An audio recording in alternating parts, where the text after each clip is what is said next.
Joining me now, Mark Thiessen, who's a fellow at the American Enterprise Institute and a former speechwriter for President George W. Bush, and Julie Roginski, who's a former political advisor to New Jersey Democratic Senator Frank Lautenberg and a Fox News contributor. So this is not the first time we've seen Joe Biden sort of stand up and deliver that kind of message that the other guy, Romney, they just don't get you, or the Republicans, they don't get, the real working class, middle class Americans. They don't understand them. And this is all in the context of arguing for a tax hike on wealthier Americans, Mark. And he talked about that wealthy people are just as patriotic as poor folks. They're just as decent as middle-class folks. But the difference is no one asked them to do anything, and that they need to understand better the concept of shared responsibility. Your thoughts?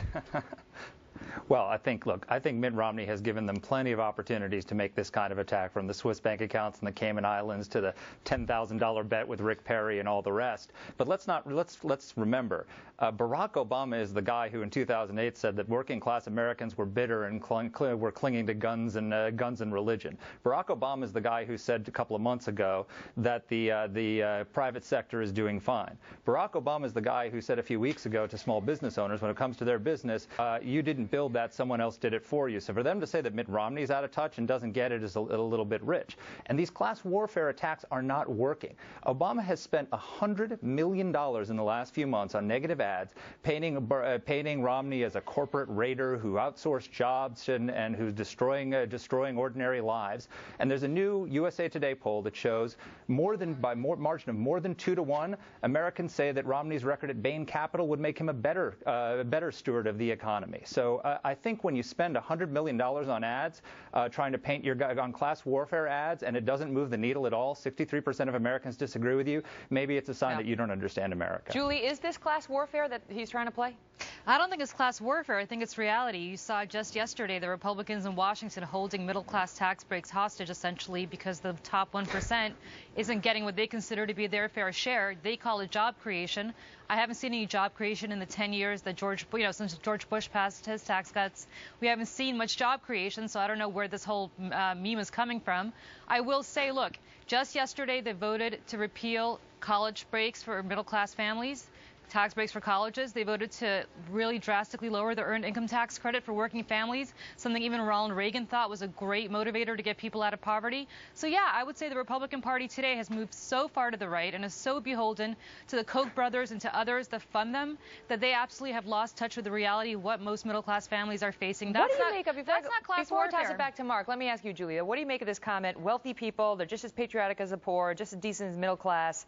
The difference here is no one asked them to do anything. Well, I think what he's saying, and sometimes Joe Biden he's not the most eloquent guy, but I think what he was saying in the larger context of that speech is that essentially what we saw yesterday is that the Republicans had no problem, and Mitt Romney supports this, voting to strip the middle class of their tax breaks in order to make them the very wealthiest among us continue to pay. How is he saying? How do you glean that? Because I read the entire speech, and I heard the entire speech. No one asked them to do anything. No one asked the rich folks to do anything. The same way I gleaned that what Barack Obama did not say about small business is that they didn't build it on their own. If you take something out of context and don't look at the larger speech, then you can take any phrase and glean what you want out of it. But the bottom line is, if you listen to the entire speech, if you read the entire speech as I did, what he was saying was that the richest among us right now have not been made to pay their fair share, because what the Republicans are doing is essentially holding their tax breaks hostage for the middle class. That doesn't explain no one asked them to do anything. I still don't understand. What does that mean, Mark?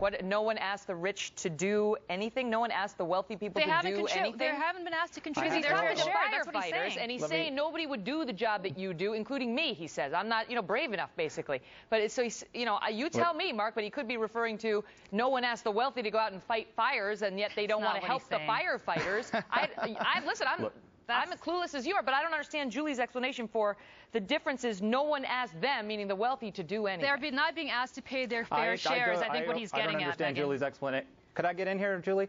Look, I don't understand Julie's explanation either, to be perfectly honest with you. If you read the context of Obama's speech, what he said to small business owners, you people think you're so smart and you worked so hard. Well, there are lots of other hardworking Americans, and you didn't build that on your own. It's very clear. The context is worse than what he actually said. Please. But the reality is, Barack Obama has hit the tax cut increases he has proposed, according to Ernst & Young, are going to hit 2.1 million business owners. They're going to destroy $200 billion in economic output, and they're going to kill 710,000 American jobs.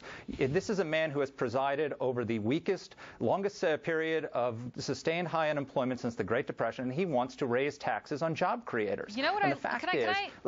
Quickly, Julie. Can I just get in on this? Look, yeah. The bottom line is Barack Obama was not there in 2008 when the economy collapsed. George Bush was. I love how Republicans think that the Bush administration. Talking about George Bush. I'm not talking. Well, excuse me. You're blaming Barack Obama for something that is not his fault. He's the president. He's the president today. He was not handed a Cadillac economy like Bush was. He was handed a dump economy. Gosh. And the bottom line is that you guys don't want to acknowledge that despite your job creation rhetoric, there have been no jobs created under these tax cuts for the wealthiest among us. We got to leave it at that. Gave you the first word, Mark. I'll give Julie the last. Got to run.